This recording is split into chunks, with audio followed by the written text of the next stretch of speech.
Meil on nüüd stuudios mees, kes on Raivo Järvi koomiksid digitaliseerinud, need ära parandanud korda ja ilusamaks teinud, tänapäevasemaks teinud, need uuesti välja andnud. Miks te seda tegite? Aga miks mitte? See on ikkagi rahvuspärand. Minu generatsioonis mehed, naised tunnevad Raivo Järvit väga hästi, neil on väga isiklik suhe ilmselt läbi televisiooni, läbi siis nende illustratsioonide. Ja kes siis veel teeb seda? Tuli välja, et olengi siis mina see üksiks. Mida see digitaalne taastamine õigust tähendab? Kus see käib? Digitaalne kaastamine, protsess skanneerida originaalist või siis õigemini sellest, mis on kättesaadav. See siis võtta arvutisse, vastava programmiga puhastada ära, eraldada värvid, võib-olla natikene muuta tooni, tonaalsust, tumedust. Ja nii ta on, sellepärast, et tolleaegne trükikvaliteet, kui me nüüd räägime sellest pioneerist, kus ta pärit on, siis see ei andnud nagu väga võrreldagi tänapäevasega. Kui ma eile siin Aktuaalses kaameras nägin, siis ma vaatasin, et ma pole elus neid koomikseid, mitte kunagi elus näinud, kas Raivo Järvi üldse tegi tõesti koomikseid.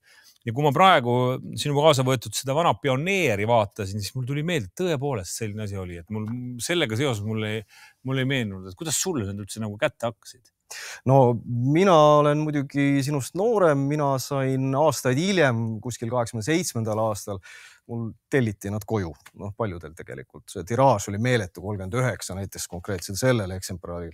Et arvata võib, et siis ikka kümnetes tuhandetes inimesed tellisid nii et koju ja minuli jõudis ta samamoodi läbi pioneeri. 39 000 oli siis? 39 000 on tiraaž, jah, konkreetselt sellel numbril nüüd, mis praegu siin ees on, jah. 39 000, see oli meeletud. Ja arvata võib, et siis läbi siis kõige suurema sõbra saate said veel 100 000 nii-öelda tuttavaks temaga. Kas kõige suurem sõber ja onu Raivo jutupliiats ja laupäeva õhtul koos isaga ja nii edasi, kõik need kangelased, keda me praegu teleekraanis osaliselt näeme. Kas sul on need tuttavad või absoluutselt mitte? Ei, loomulikult. Leopoldi esimene saade on mul väga hästi meeles, 5-aastane tõesti. Ma olin ja see on täitsa detailselt meeles kohe. Sest teist sellist alternatiivi tegelikult meile ju pakutud lapsena, ütleme niimoodi. Sa Leopoldi nägid, see Leopoldi kuju seisab meil siin ETV muuseumis väljas, et sa tulid teiselt poolt sisse, sa ei näinud seda. Ma ei näinud nii näed. Sa palu, kui sind välja saadetakse administraatoril sealt sind mööda, see päriselt on seal ülev, sa saad temaga pilti teha. Väga hea, teengi. Väga hea.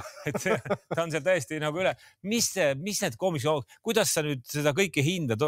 Oli siis Raivo Järvi oma aja kohta hea jooniste, on need hea kvaliteediga need koomiksid? Kõige kihvtim on nagu vaadata, kui seda koomiksi kogu nüüd sirvida, siis on huvitav tema seda arengut näha, evolutsiooni, mis ta nagu kunstnikuna on läbi teinud, et esimesed lood on värvilised, temal 82 ilmunud. Neid hinnatakse, ma ei tea, kunstiringkonnas võib-olla ütled siis, et keskpärane.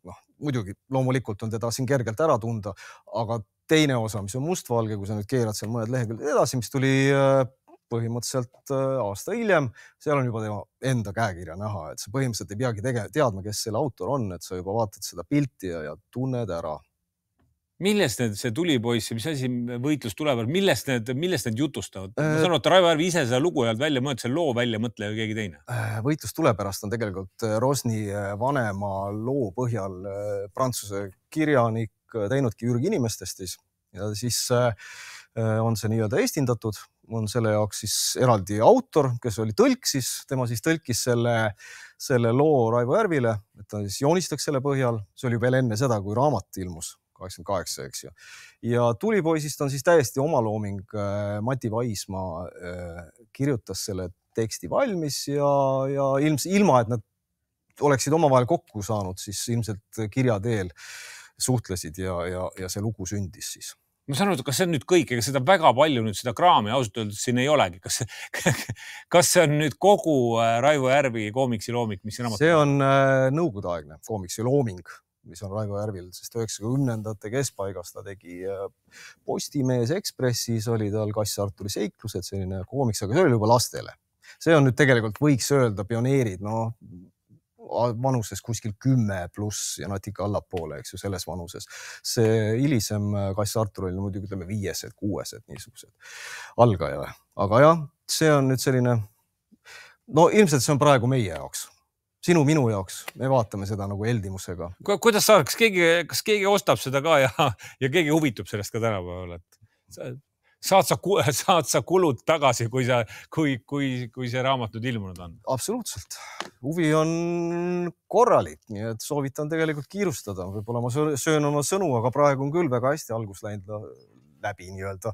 Eelmüügis on ikka väga korralik kogus ostetud. Nii et ma sellega nüüd enam ei karda, kuigi ma alguses mõtlesin küll, et appi, mis ma nüüd tegin, aga paistab vist, et oled sa käinud raamatupoodides jälgimas ka, kes need ostjad on, kes need raamatud? No eile käisin vaatamas. Käisid spetsiaalselt vaatamas? Käisin mis on väga tore? No mis ma nägin? Hunnik koomikseid ega koomiksiriiuli juures, ega inimesi on muigi tunglemas näha. Võib-olla ma käisin ka sellisel kellaajal. Aga pärast seda saadet hakkab kindlasti tiksuma. Mis koomiksiriilud siis näitavad? Mis kangelased seal tänapäeval üldse on? Kas sa lappasid ka neid raamatuid ja vaatasid, mida siis tänapäeval pakutakse? Oleneb, mis on, aga manga, Jaapan. See on see, mis noori kõigutab, mõjutab, mangad. Et see klassikaline lääne koomiks kui selline, see on nagu unustatud või tegelikult me näeme ka välismaal, kus on tegelikult sündinud see koomiks, eks. Seal on ka nagu see huvi vähenemist on märgata. Millega sa muidu igapäevases elus tegeled, kus Raivo Järvi koomikseid välja on? Siis ma kirjutan. Mis sa kirjutad? Kirjutan raamatut. Raamatut? Hetkel. Jah, raamatut. Millest sa kirjutad? Oi, ma ei tahaks seda öelda. Ma jätaks selle saladuseks. Miks sa selle saladuseks jätad? See ma võin öelda, et see on ajaloolise teemal siis. Hästi. Aga ma saan, et sa oled enne ka raamatuid kirjutanud. Ja. See on nüüd minu käega nii-öelda, või siis minu abiga avaldatud siis 4. raamat, kus ei ole muidugi minu nime peal. Aga sa oled ka kirjutanud sellist raamat, kus sinu nimi on peal? Ja loomulikult 3 raamatut on. Ma muidugi ei tahaks endast rääkida. Miks endast rääkida ei taha? Aga miks ma võiaks? Ma ei tea, miks mitte, mis seal on? Aga ma ei tea, ma tulin ikkagi Raivo Järvi pärast siin. Kena, et sa tulid ja kena, et sa raamatu välja andsid igatahes. Suur aitäh sulle. Palun.